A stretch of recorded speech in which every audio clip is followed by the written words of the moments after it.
जय श्री कृष्णा दोस्तों, आप सभी को मेरा नमस्कार। कल आप सबने कार्तिक मास महात्म्य कथा अध्याय 16 सुना। आज मैं आप सबके लिए कार्तिक मास महात्म्य कथा अध्याय 17 लेकर आई हूँ। तो श्री हरि विष्णु का नाम लेकर कथा शुरू करते हैं। कार्तिक मास महात्म्य कथा अध्याय 17। भक्ति से भरे भाव, हे हरि मेरे मन उपजाओ।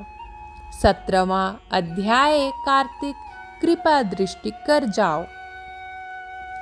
उस समय शिव जी के गण प्रबल थे और उन्होंने जलंधर के शुंभ निशुंभ और महासुर कालनेमी आदि को पराजित कर दिया। यह देखकर सागर पुत्र जलंधर एक विशाल रथ पर चढ़कर, जिस पर लंबी पताका लगी हुई थी, युद्ध भूमि में आया। इधर जय और शील नामक शंकर जी के गण भी युद्ध में तत्पर होकर गर्जने लगे। इस प्रकार दोनों सेनाओं के हाथी, घोड़े, शंख, भेरी और दोनों ओर के सिंहनाद से धरती त्रस्त हो गई। जलंधर ने कुहरे के समान असंख्य बाणों को फेंक कर पृथ्वी से आकाश तक व्याप्त कर दिया और नंदी को 5, गणेश को 5, वीरभद्र को एक साथ ही 20 बाण मारकर उनके शरीर को छेद दिया और मेघ के समान गर्जना करने लगा। यह देख कार्तिकेय ने भी दैत्य जलंधर को अपनी शक्ति उठाकर मारी और घोर गर्जन किया, जिसके आघात से वह मूर्छित हो पृथ्वी पर गिर पड़ा।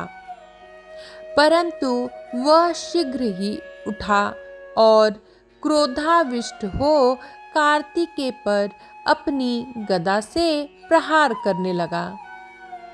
ब्रह्मा जी के वरदान की सफलता के लिए शंकर पुत्र कार्तिकेय पृथ्वी पर सो गए। गणेश जी भी गदा के प्रहार से व्याकुल होकर धरती पर गिर पड़े। नंदी व्याकुल हो गदा प्रहार से पृथ्वी पर गिर गए। फिर दैत्य ने हाथ में परिध ले शीघ्र ही वीरभद्र को पृथ्वी पर गिरा देख शंकर जी गण चिल्लाते हुए संग्राम भूमि छोड़ बड़े वेग से भाग चले।